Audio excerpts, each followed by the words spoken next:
Que Jesus nos guarde e nos mantenha na sua paz. É uma alegria imensa estar com cada um de vocês nesta bela manhã de sábado. Eu estou aqui de frente a uma janela, estou vendo os raios do sol entrarem. Vocês não têm ideia do prazer de poder partilhar desses momentos de espiritualidade, de vida com cada um de vocês. Se eu pudesse, eu dava assim, pronunciava o nome de cada um de vocês, deixava o meu abraço, mas para não cometer a insensibilidade de esquecer algum nome, eu estou dando um abraço em todos vocês, pedindo a Jesus que nos ampare, que nos mantenha em sua paz e que os nossos benfeitores espirituais possam nos guardar, nos proteger, adentrar dentro dos nossos lares e proteger os nossos familiares, os nossos propósitos e que nós tenhamos aí uma manhã de muitas e belas reflexões. Eu quero me colocar à disposição de vocês porque eu percebo que quando a gente faz um estudo que é compartilhado, que é conjunto, sempre fica mais dinâmico. Então, se quiserem me interromper, se quiserem trazer perguntas, enfim, nós vamos aí começar um bate-papo e a gente vai interagindo. Pode ser assim? Sim, Rafael. Então, nós pedimos aos nossos companheiros que, caso tenham alguma pergunta para fazer ao Rafael, por favor, coloque no nosso chat e nós, então, passamos para o Rafael. Vai ser muito bom, vai ser um prazer. O Rafael é um palestrante querido do movimento espírita e ele faz parte lá da casa querida do Raul, né? Do nosso Raul. E nós estamos, então, aqui com ele para falarmos sobre o módulo 3. Rafael, você tem até as 10 horas, viu? Para nos brindar a sua fala. Fique à vontade. Até as 10 horas da noite, Neia? Oh, meu filho, seria um prazer imensurável. Eu ficaria quietinha, só lhe ouvindo. Mas, infelizmente, o tempo é curto, é só até as 10 da manhã, né, meu amigo? Porque, meus amigos, ela me passou tanta coisa, eu pensei assim, olha, para eu conseguir desenvolver tantos tópicos em tão pouco tempo, só eu me virando nos 30. Mas como ela falou, até as 10, eu imaginei, deve ser até as 10 horas da noite. Deixa eu perguntar para vocês, todos estão me vendo, estão me ouvindo bem? Então tá ótimo. A nossa proposta para essa manhã é desenvolver o módulo 3, Vida em Sociedade, Conexão com Cristo, nos baseando aí em 3 eixos de apresentação. O primeiro eixo, interagir com a sociedade. O segundo eixo, lembrar que o amor ao próximo é a ponte entre nós e Deus. E o terceiro eixo, nosso fio condutor é o Evangelho de Jesus. Vamos juntos? Porque temos bastante tema. Interagir com a sociedade. Sempre que penso em interagir com a sociedade, a primeira coisa que me vem à mente é a lei de sociedade, que é constante da terceira parte do Livro dos Espíritos, quando nós estudamos sobre as leis morais. E para que a gente possa compreender que nós somos seres sociais, que precisamos estar juntos, conviver, que nós aprendemos nessa troca diária, que é viver em família, que é viver em sociedade, eu quero lhes propor uma história real, ocorrida nos Estados Unidos e que ganhou até um filme, Na Natureza Selvagem. Quem não viu pode assistir, porque é um filme belíssimo que fala de como nós precisamos uns dos outros, da interação com as outras pessoas e da importância de nós estarmos mergulhados numa proposta de sociedade. O nome do jovem era Christopher McCandless. Ele acabava de se formar na Sociedade do Atlanta, no estado da Geórgia. Ele era um jovem muito inteligente, um jovem com grandes propriedades intelectuais, mas um jovem um tanto quanto avesso à sociedade. Em verdade, ele fez a própria faculdade para poder agradar aos seus pais, que de uma forma bem amorosa, e como os pais costumam fazer, o incentivaram sempre a estudar. E terminando, logo na sua festa de formatura, ele pega o seu canudo, o seu diploma e entrega para os seus pais. E diz mais ou menos assim, olha, meus pais, eu fiz essa faculdade para vocês. Agora eu penso em viver a vida do jeito que eu quero. E terminando ali aquela conversa com os pais, que não entenderam muito bem como se daria aquela vida da forma que ele queria viver, ele pega os seus recursos, porque tinha algum dinheiro na caderneta de poupança, doa tudo para entidades beneficentes, doa tudo para pessoas pobres e abandona o seu lar sem dizer para seu pai, para sua mãe, para onde iria. E começa a viver como uma espécie de ermitão, uma espécie de pessoa que vai de um estado a outro dos Estados Unidos. Ele tinha um grande sonho, ele queria ir para o Alasca. Imaginem, lá naquele território gelado, viver sozinho, sem a interação de ninguém. E vai subindo ali pelos Estados Unidos, passando por vários estados, convivendo com algumas pessoas, é bem certo, até quando ganha o território do Canadá e, enfim, chega no Alasca. E no Alasca ele pensou, bom, aqui realmente eu vou ser o que eu quero, porque eu não gosto das pessoas, eu não gosto da vida em sociedade, eu acho que a sociedade é corrupta, as pessoas são interesseiras e nós, de uma forma geral, quando estamos sozinhos, conseguimos viver melhor. Ele até viveu durante mais de 30 dias no Alasca, porque ele levou alguns manuais de como caçar, de como cozinhar, se alimentava de alguns bichos que ele matava no Alasca. Ele tinha, num livro, quais eram as propriedades de todas as plantas do Alasca, e eram muito poucas, porque é um território gelado. Mas, ao fim de 30 para 60 dias, ele começa a emagrecer muito, porque já não tinha mais como comer da melhor forma possível, começou a sentir falta da interação com seus pais, com seus amigos, e ele vem a desencarnar no Alasca, sozinho, magro, desnutrido, mas antes de desencarnar, ele fez uma espécie de diário, dia após dia.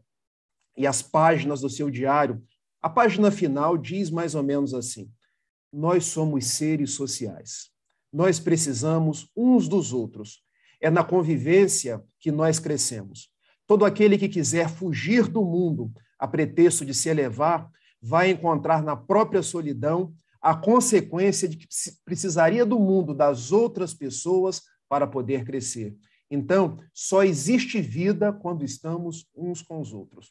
As suas anotações são encontradas por caçadores de urso do Alasca pouco tempo depois e se transformam num livro. Quem quiser depois pode assistir o filme, é um filme belíssimo, é um filme que nos fala de reflexões sobre a nossa vida e que nos diz, no primeiro momento, dessa importância de nós estarmos juntos. Quando abrimos as páginas do Livro dos Espíritos, como eu disse para vocês lá na terceira parte, que nos fala das leis morais, há duas questões que eu reputo muito interessantes. A primeira delas é 766. A vida social está na natureza? É a questão de Kardec. E olha a resposta dos bons espíritos. Certamente. Deus fez o homem para viver em sociedade. Não lhe deu inutilmente a palavra e todas as outras faculdades necessárias à vida de relação. Então, meus amigos, relembrando o próprio filósofo Aristóteles da antiga Grécia, nós somos seres sociais. Nós precisamos dessa convivência uns com os outros para poder crescer. Por mais que seja dificultosa essa convivência, por mais que seja espinhosa às vezes, é nesse contato, é nessa entrechoque de todos os dias que nós vamos crescendo, que nós vamos encontrando os nossos limites, aprendendo com as outras pessoas, porque, em verdade, nós aprendemos com todo mundo. Aprendemos com o superior, aprendemos com o inferior, aprendemos com os pares, e isso é uma grande descoberta. É isso aí, o nome do filme é Na Natureza Selvagem. Obrigado, Marisa. Existe depois uma outra questão aqui da lei de sociedade, que é a questão 767. O isolamento absoluto, que foi aquele feito por Christopher McCandless, é contrário à lei da natureza? E olha o que respondem os bons espíritos. Sim, pois os homens buscam instintivamente a sociedade e todos devem concorrer para o progresso, ajudando-se mutuamente. Então, nós não fomos feitos para viver numa ilha, para viver sozinhos. E engana-se quem acha que, quando está sozinho, consegue produzir mais. É exatamente o contrário. É no contato com as outras pessoas que nós crescemos. E vocês poderiam me perguntar assim, Rafael, mas qual é o segredo, então, dessa vida em sociedade?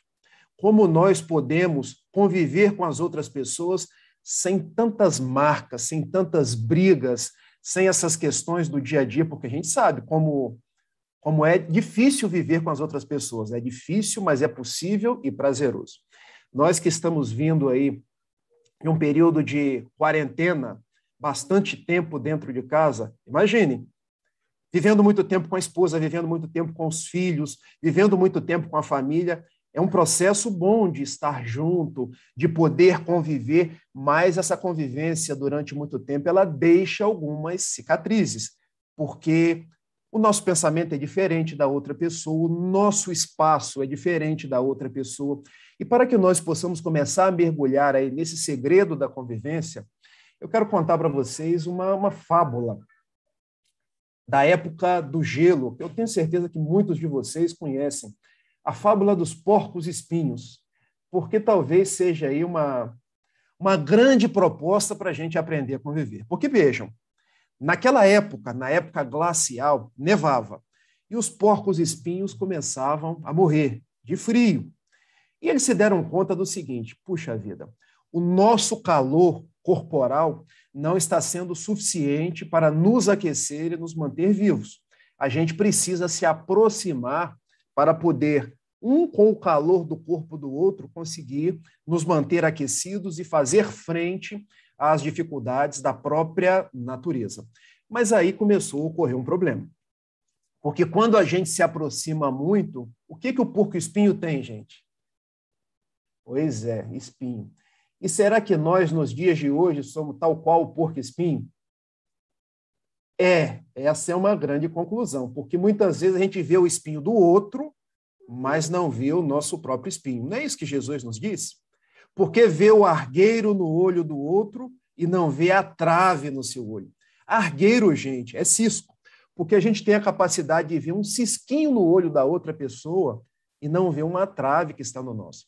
E isso vem da própria psicologia. Eu estou aí me graduando em psicologia e aprendendo a fazer uma ponte entre a ciência psicológica e o espiritismo, trazendo aí para a fábula do porco-espinho como é o nosso comportamento. A gente sempre vê o espinho da outra pessoa. Ah, que pessoa chata. Ah, que pessoa enjoada, prepotente, egoísta, só pensa nela. O espinho da outra pessoa tem sempre 1 metro. O nosso espinho é imperceptível. A gente não vê o nosso espinho. E, às vezes, é um espinho de 2 metros, de 10 metros, que está espetando as outras pessoas. Há, inclusive, uma página que eu deixo como sugestão de leitura. Vejam, já deixei um filme, agora vou deixar uma página de Humberto de Campos, no livro Cartas e Crônicas.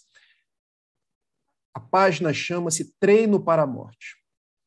Quando ele nos diz assim: acostume-se com as pessoas chatas, porque muitas pessoas estão aprendendo a conviver com você e fazem todo o esforço para conviver com a sua chatice.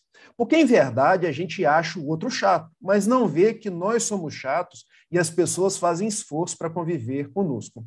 Então, os porcos-espinhos foram se aproximando um do outro e se deram conta. Tiveram 2 conclusões. A primeira delas: nós estamos... Isso, Treino para a Morte, Humberto de Campos.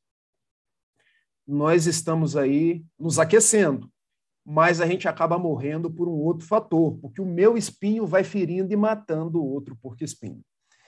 Mas aí eles tiveram um insight. Talvez a psicologia da época da era glacial disseram para eles o seguinte: olha, você vai se aproximar para aquecer, mas essa aproximação não pode ser de uma forma tão intensa que você fira a outra pessoa. Tem que guardar uma certa distância. E o que isso fica de conclusão para a gente?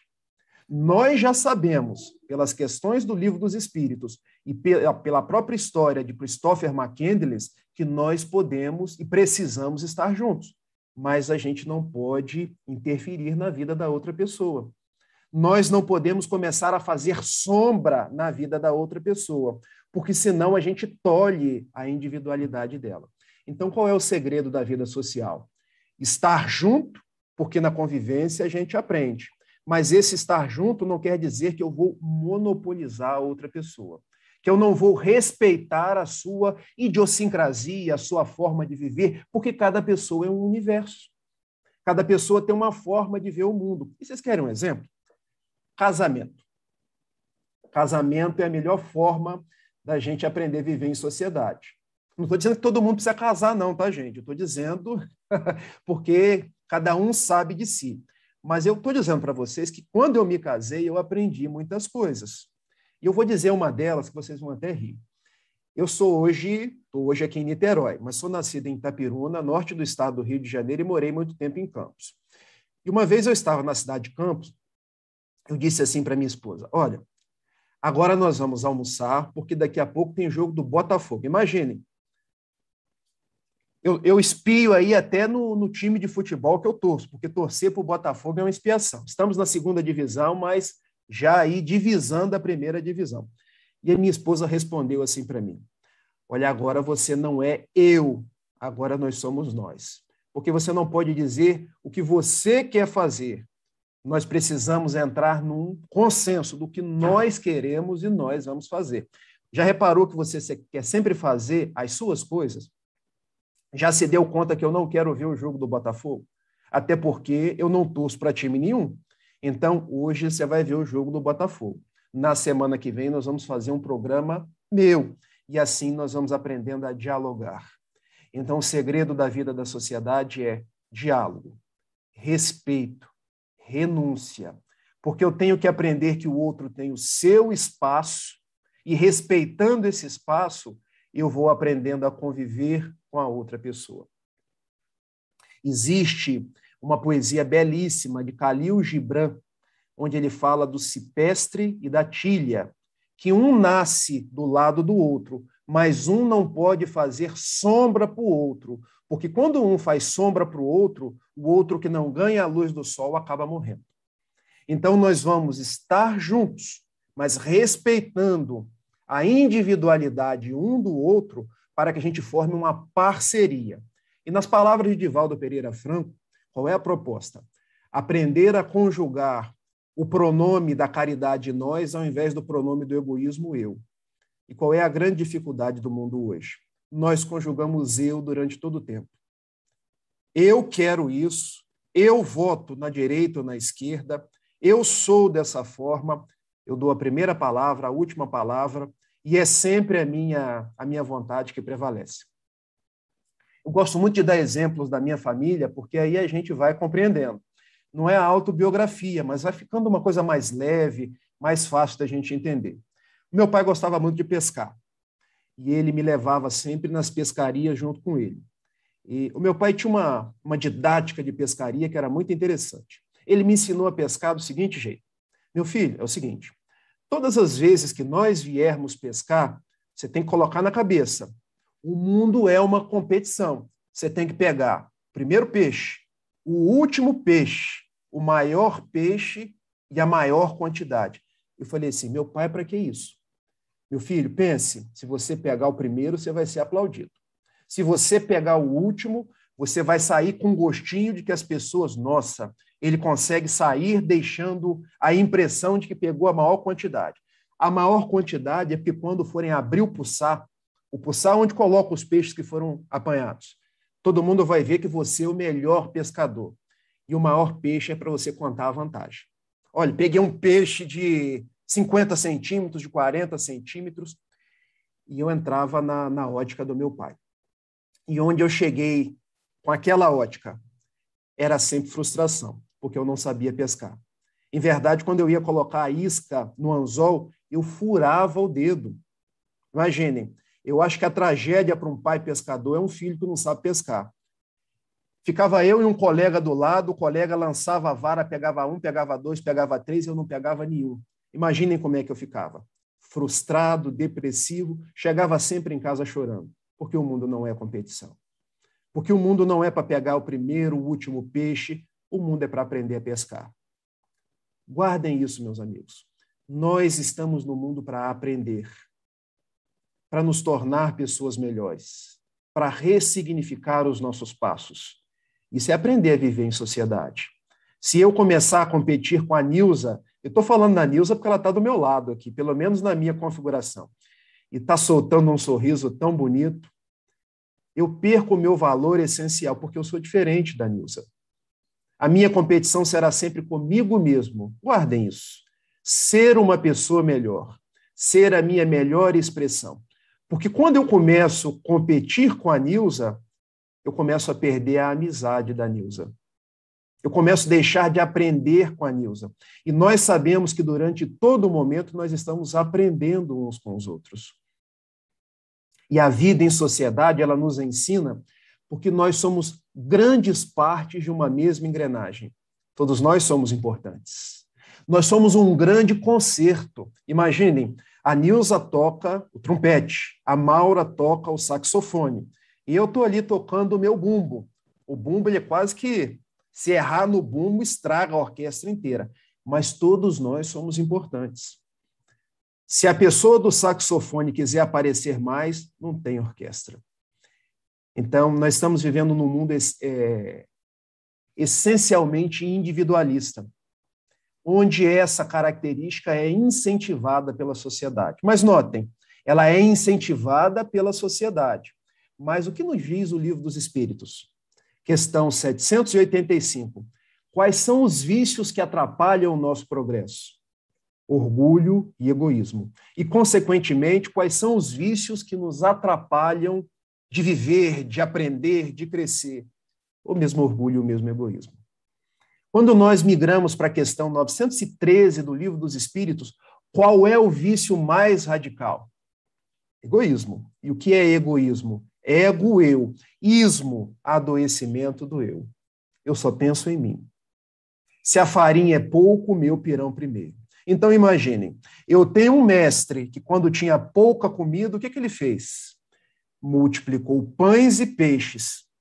Não foi assim? De 2 peixes e 5 pães, ele alimentou 5.000 homens. E nós? Bom, está vindo aí uma pandemia de coronavírus. Deixa eu ir para a farmácia e comprar todo o álcool gel que existia na farmácia. Mas aí, o que vai sobrar para outra pessoa? Não é assim que a gente age? Então, é reformular os nossos atos, ressignificar os nossos propósitos, porque nós não somos Robinson Crusoe. Robinson Crusoe é aquele lendário personagem que queria viver numa ilha, sozinho numa ilha, mas faltava a ele uma companhia. Já viram o filme O Náufrago? Que filme belíssimo. Quando o Tom Hanks, o personagem que eu não lembro o nome dele, porque eu já vi esse filme algumas vezes, mas já há algum tempo. Ele já não tinha alguém para conversar. O que ele fez? Ele pegou uma bola de vôlei e desenhou um personagem, desenhou um amigo. E por que isso? Nós precisamos das pessoas. O nosso relacionamento com as pessoas, então, deve ser um relacionamento de empatia, de nos colocarmos sempre no lugar dela. E, para isso, a gente pode ir para o nosso segundo eixo. Porque se o nosso primeiro eixo é interagir com a sociedade, o nosso segundo eixo é amor ao próximo. Olha, eu estou lendo aí as manifestações de vocês que vão enriquecendo o nosso estudo. Deixa eu ler aqui. Uma vez Chico falou que se escolhesse todos os bons tomates, não deixaria nada para o próximo cliente. Essa história é fantástica. Vamos contá-la rapidinho? Se quem escreveu quiser contar, fica à vontade, tá, gente? Mas um confrade espírita encontrou com o Chico numa quitanda. E, diferentemente de nós, que quando vamos escolher o tomate, como é que a gente escolhe o tomate? A gente pega o tomate, tem gente que chega até a levantar para a luz, assim, para ver, quer ver por dentro do tomate, como se isso fosse possível. Quer ver o corpo físico e o perispírito do tomate. E Chico estava lá, pegava um tomate bom, pegava um tomate ruim. Pegava um tomate bom, pegava um tomate ruim. O confrade espírita chegou para o Chico. Ô, Chico, olha, eu não te compreendo, porque por que você não pega só tomate bom? Tem tantos tomates bons aí. E o Chico parou e respondeu, olha, se eu pegar só os bons, não vai sobrar nenhum bom para quem vier depois de mim. Mas, Chico, nós estamos no mercado. E a gente pega o bom mesmo, porque o prejuízo depois fica com o mercado. Não, nós não podemos pensar dessa forma. Nós temos que aprender a pensar de uma forma plural. E é uma questão interessante, né? Porque hoje nós nos tornamos os exterminadores, não do futuro, do presente. Porque a gente destrói tudo. A gente destrói o meio ambiente com a venda da madeira, com a exploração dos recursos hídricos e naturais, ganhar cada vez mais dinheiro. A gente só não se dá conta de uma coisa. Quem vai herdar um mundo mais quente, um mundo sem recursos naturais, não são os nossos filhos e netos apenas, mas somos nós. Porque quem são os nossos netos e os nossos bisnetos, senão nós mesmos? Então, nós estamos plantando um mundo que será o nosso próprio mundo. É interessante quando a gente ganha essa forma espiritual de pensar. Segundo eixo, então, o amor ao próximo. Já que nós estamos falando ainda da importância da vida em sociedade, nós podemos pegar alguns versículos do Evangelho de Jesus e fazer algumas propostas.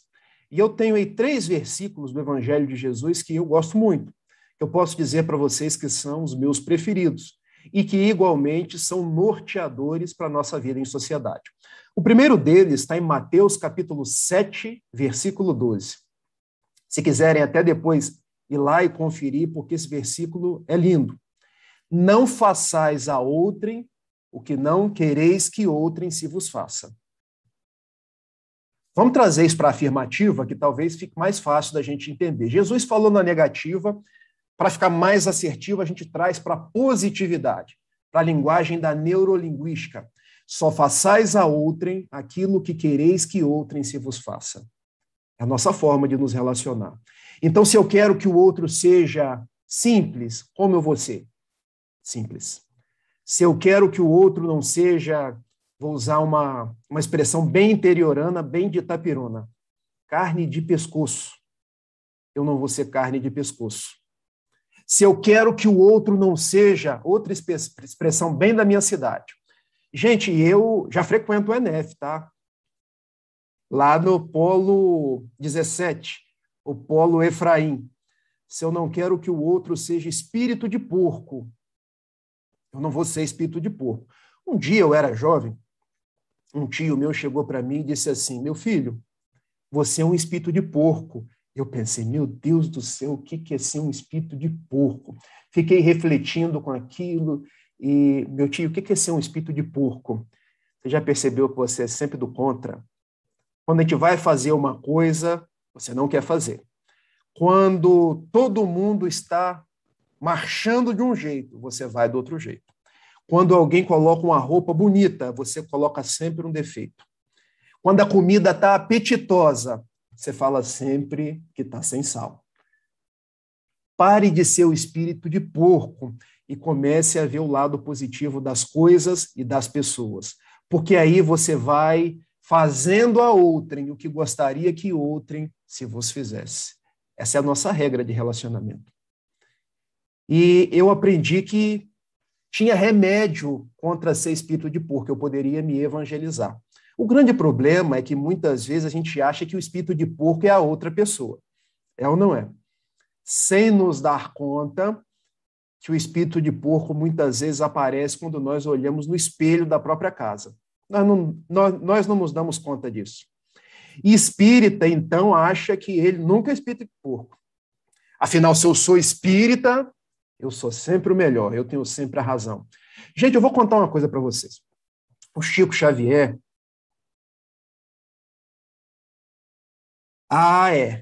Eu vou contar essa história também. Aliás, Elisete, se você quiser contar, fica à vontade. Mas eu vou contar uma outra história do Chico. O Chico, uma vez, ele disse que nós, os espíritas, somos aqueles que fomos apanhados a cachorro. A cachorro, Chico. Como é que é essa história? Bom, é porque o pastor tem as suas ovelhas. Quando uma sai do redil, ele vai carinhosamente, pega a ovelha, coloca no ombro e traz para o redil. Se a ovelha se afasta de novo, ele novamente vai carinhosamente, pega a ovelha e traz para o redil. Mas tem certas ovelhas que são subversivas. Essas são as espíritas, porque se afastaram muito do redil. Aí o pastor, já assim, mais exasperado, manda o cachorro, porque o cachorro faz diferente. Morde na perninha da ovelha e a ovelha volta para o redil. Ou seja, nós, os espíritas, somos aqueles que erramos desastradamente no passado. e precisamos de um remédio mais eficaz, chamado espiritismo. Então, nós somos os espíritos de porco que agora recebemos um remédio luminoso, chamado espiritismo, para que a gente possa se soerguer, ressignificar os nossos passos. Então, ser espírita não é ser melhor do que ninguém. Não se achem melhor do que o pai que é católico, a mãe que é protestante, o colega do trabalho que não tem religião. O espiritismo é a nossa proposta. E nos diz o Livro dos Espíritos, lá na questão 842, que a religião que se aproxima de Jesus é aquela que faz menos hipócritas e mais homens de bem. Então, tenhamos isso em mente. Quando nós, então, nos dermos conta de que nós possamos ser aí esse espírito de porco, nós podemos ter em mente que tem cura. E a cura é evangelizar-se. Estudar o espiritismo, praticar a caridade, procurar ser uma pessoa melhor, porque Selma Lagerlöf uma vez contou uma história por Divaldo Pereira Franco. Selma Lagerlöf, uma escritora, prêmio Nobel de literatura. Ela contava que um homem, já assim de mais idade, e lá no ENEF do 17º, a gente costuma dizer não mais idade, porque não existe velho, a gente diz jovem há mais tempo. Ele caminhava pelas estradas atirando sementes de manga, jogava semente de manga para um lado, jogava semente de manga para o outro lado, até que veio um rapazote atrás. Esse rapazote era um espírito de porco. E disse assim para aquele senhor: ô cabeça branca, ô velhote, o que você está fazendo aí? Bom, eu estou atirando sementes de manga, porque as pessoas vão chupar manga, as pessoas vão ficar na sombra dessas mangueiras. E o rapazote: você mesmo, hein? Você não vê que você está PNC? O que é PNC?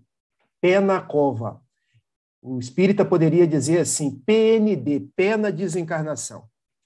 Você está lançando sementes de manga que você nunca vai comer. Você está plantando mangueiras que você nunca vai ficar nas sombras dela. Aí o senhor mais velho olhou para trás e disse assim: meu filho, é verdade. Eu nunca vou comer dessas mangas, nem ficar na sombra das mangueiras.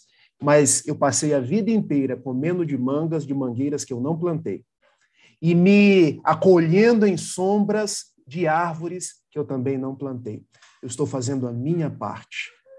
Deixe de me criticar, faça a sua parte.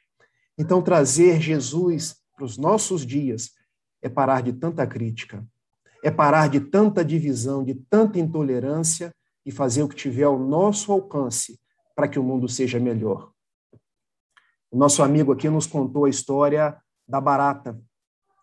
Quando Chico Xavier, ao almoçar com uma amiga deficiente, ele, ao se deparar com uma barata, ele tirou a barata e continuou comendo. Talvez nós não tenhamos essa galhardia, esse espírito do Chico, mas sejamos aqueles que façamos menos confusão, que agridamos menos e que possamos volver ao Evangelho de Jesus para entender que, se eu não quero que outrem haja de determinada forma, que eu passe a agir da forma que eu espero da outra pessoa.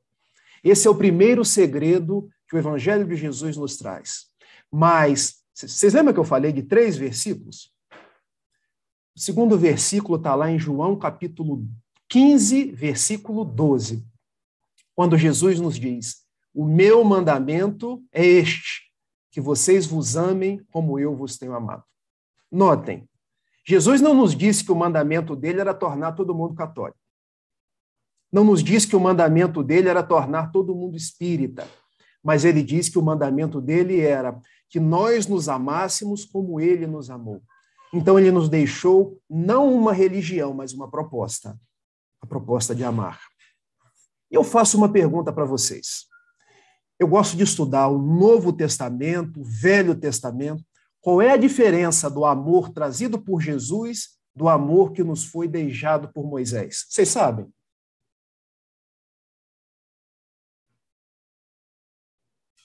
Vamos lá, eu vou ajudar. Tenho certeza que vocês sabem, mas eu vou ajudar. Quando a gente lê o Velho Testamento, lá no texto de Deuteronômio, capítulo 6, versículo 5, Moisés nos diz: Amarás a teu Deus de todo o teu pensamento, de todo o teu coração, de todo o teu espírito. Então, Moisés nos recomendou amar a Deus. Quando a gente vai em Levítico, que traz as leis de convivência dos hebreus, capítulo 19, versículo 18, Moisés nos diz: amarás ao teu próximo como a ti mesmo. O que Jesus trouxe de diferente em relação ao amor?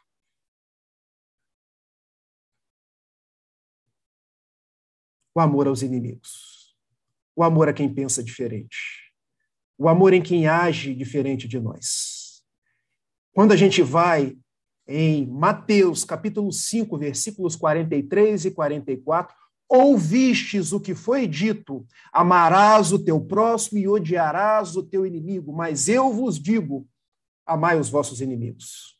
Bendizei aqueles que vos maldizem, orai por todos que vos maltratam e caluniam.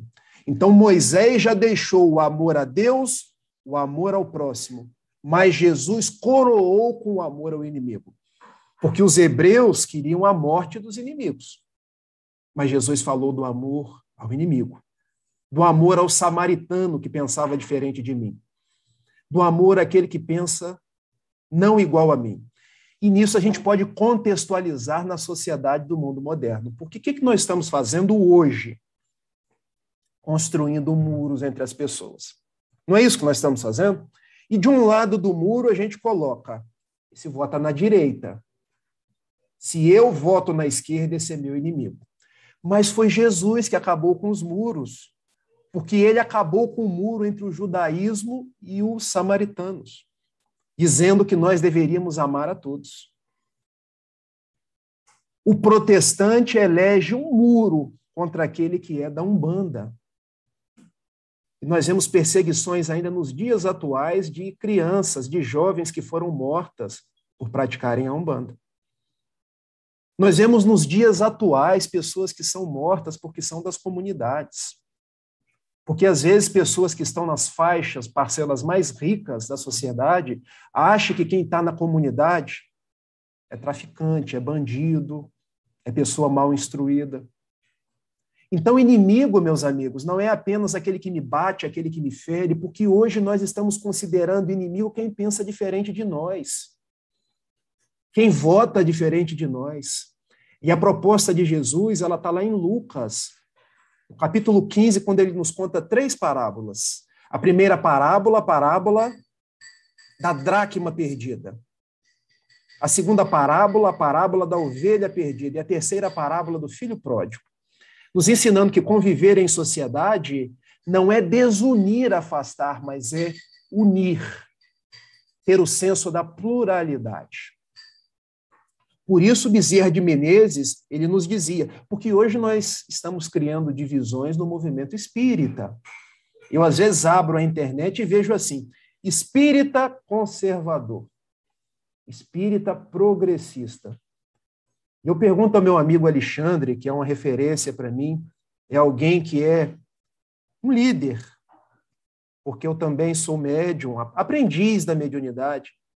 Onde que Kardec falou em espírita progressista e em espírito conservador? Se alguém tiver encontrado isso em alguma página da Codificação Espírita ou da Revista Espírita, me passem depois, porque eu sou um estudioso, eu gosto de aprender. Onde que Kardec falou dessas divisões que nós estamos tendo hoje, dessas brigas pelas redes sociais? Isso está na nossa cabeça. Então, viver em sociedade é uma proposta ampla. É a proposta do respeito.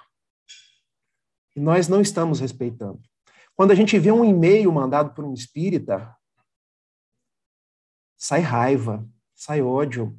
Quando a gente vê algo escrito nas redes sociais, às vezes em desfavor de pessoas que dedicaram uma vida à caridade, Divaldo Franco, Raul Teixeira, são coisas movidas à raiva.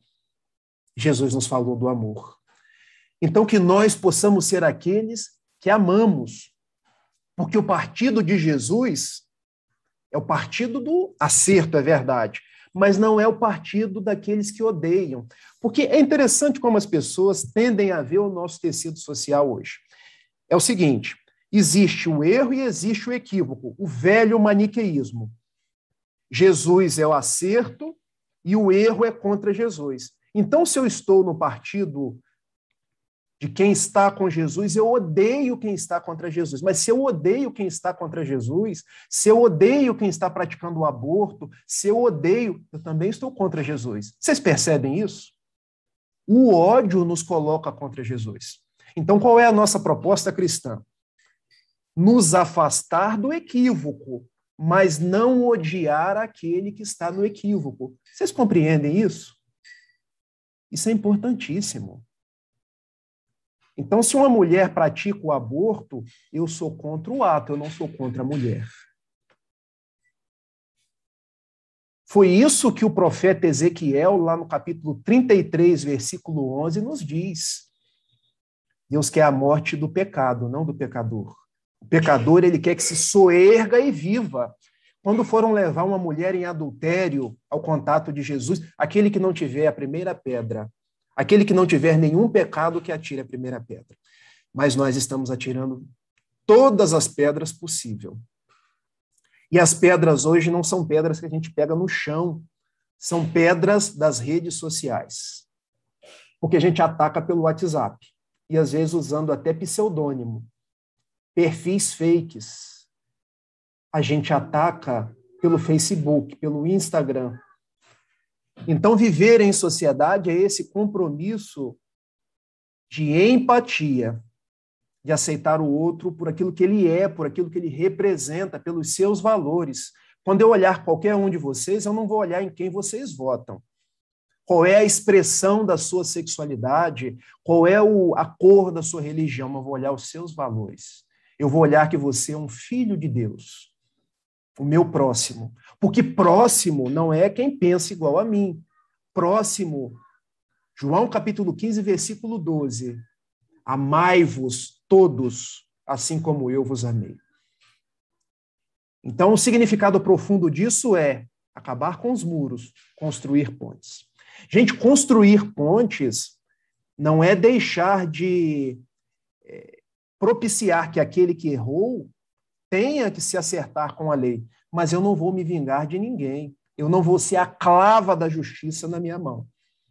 Para isso existe a lei de causa e efeito. Para isso existe Deus que sabe de todas as coisas.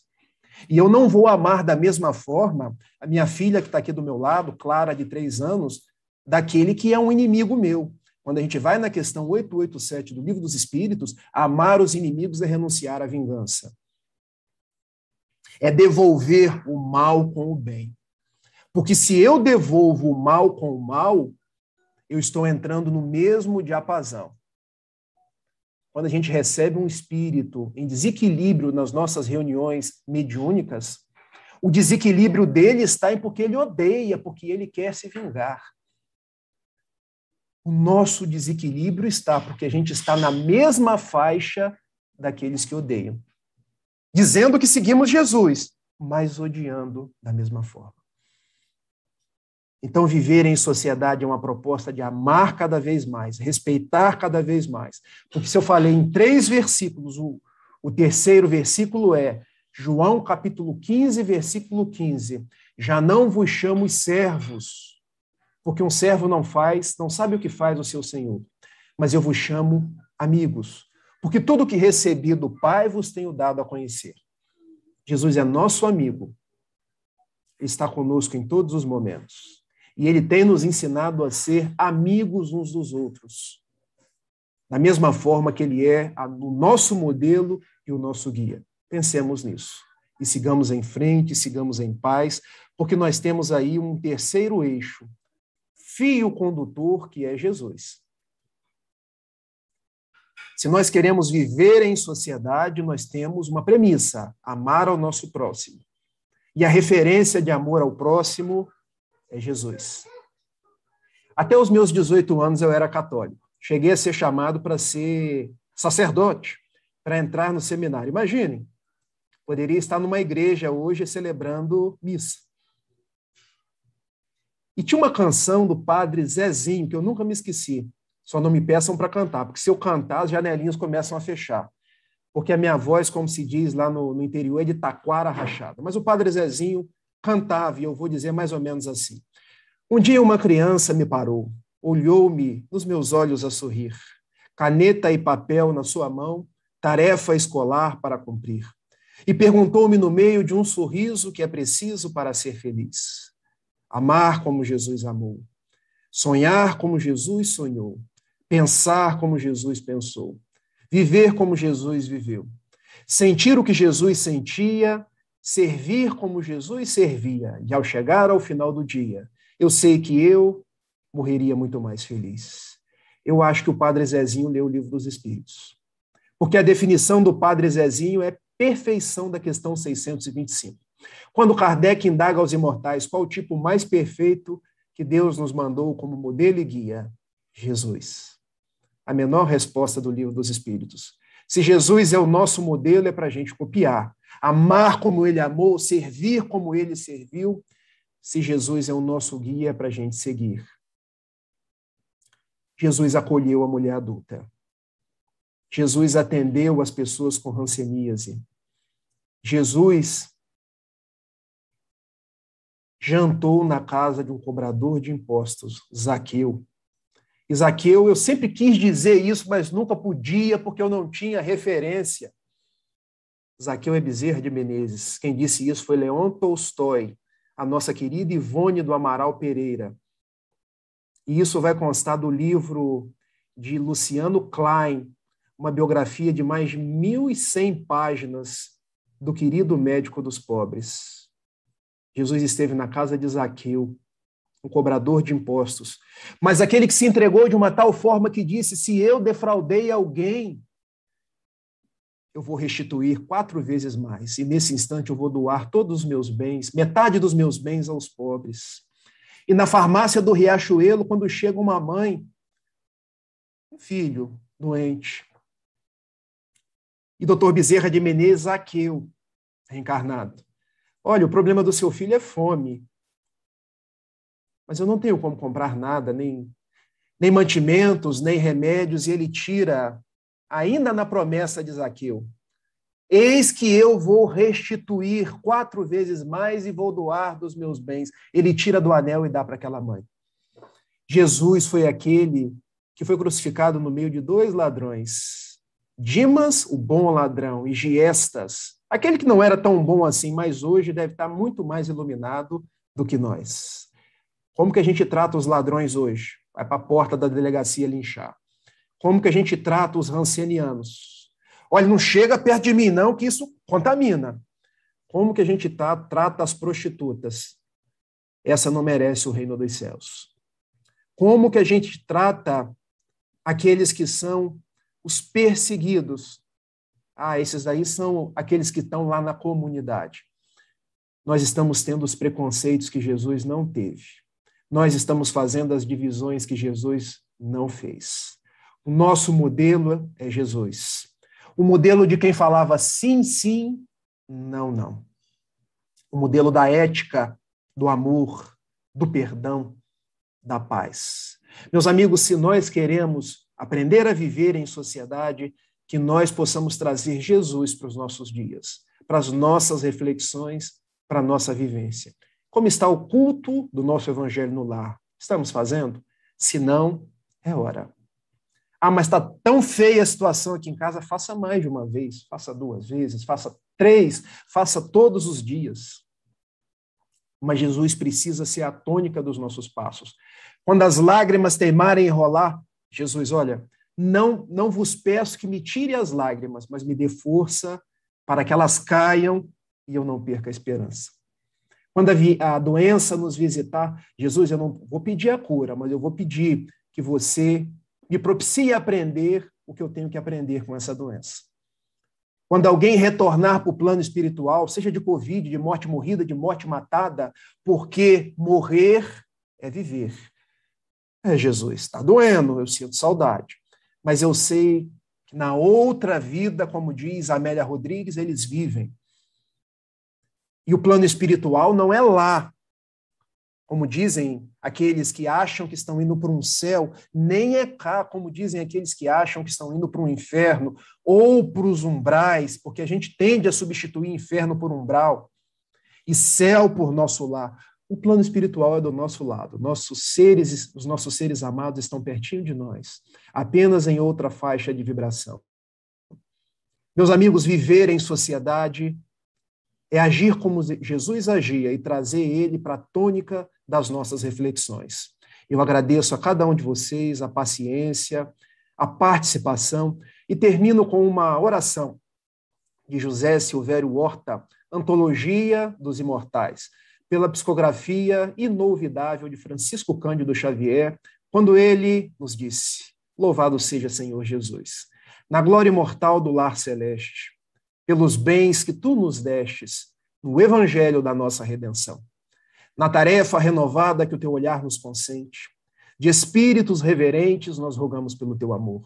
Pobres cegos, que desde milênios estamos fugindo à luz que nos elevas. Hoje, Senhor, a nossa oração rompe as trevas. Escuta-nos e, se possível, vem. Vem retificar o nosso passo, a fim de que trilhemos a estrada corrigida. Vem sustentar nossa vida, nossa lida, na fonte inesgotável do eterno bem. Dá-nos, Senhor, tua bênção, bênção que nos conforta, bênção que nos levanta, para que a tua doutrina santa, este imbatível espiritismo, vibre pura e cresça dentro de nós. Faze, Senhor, com que nós todos, nesta caminhada incessante, a cada dia, a todo instante, possamos ouvir tua voz. Ampara a nossa esperança, socorre nossa pobreza e liberta nossa alma ainda presa de tanto erro nessa multissecular imperfeição. Mestre excelente, estro de toda a verdade, ensina-nos a guardar-te com unção, com devoção, na intimidade sincera, ainda que singela, do próprio coração. Muito obrigado, Senhor da vida. Um grande beijo, muita paz, meus irmãos. Que assim seja.